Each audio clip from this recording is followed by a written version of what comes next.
Hello. Let's solve CAT 2024 slot 1 quantitative ability questions. Okay.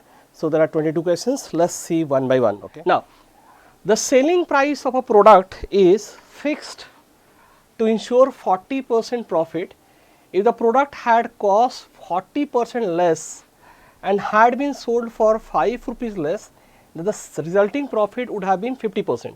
The original selling price in rupees of the product. Let us say the original cost price, let us say CP1, the original cost price was 100x, let us say 100x, right, and the selling price was fixed to make 40% profit.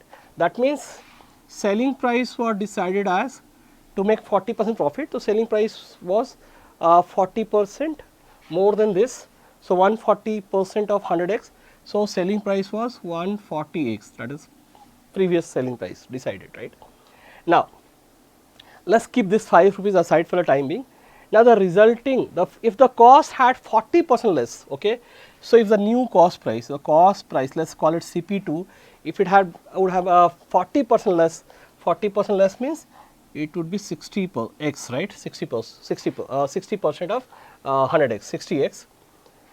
The resulting profit would be 50%.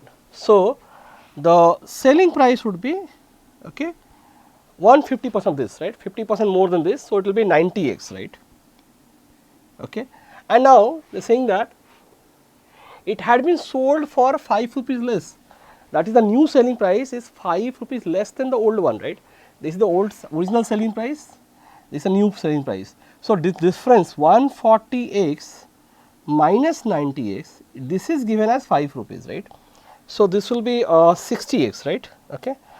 Sorry, 50x, 140 minus 90, 50x. So, 50x is 5 or 10x equals to 1, right. And what we want? The original selling price in rupees. Original selling price was 140x, okay, 140x, that is 14 into 10x, and 10x is 1. So, that means original selling price was fixed at 14 rupees, right. So, 14 rupees is the answer for this. Okay. This was an easy question of profit and loss. Okay. So, I hope this is clear. Okay. So, this is the end of the session, right. I hope this is clear to you. Thank you.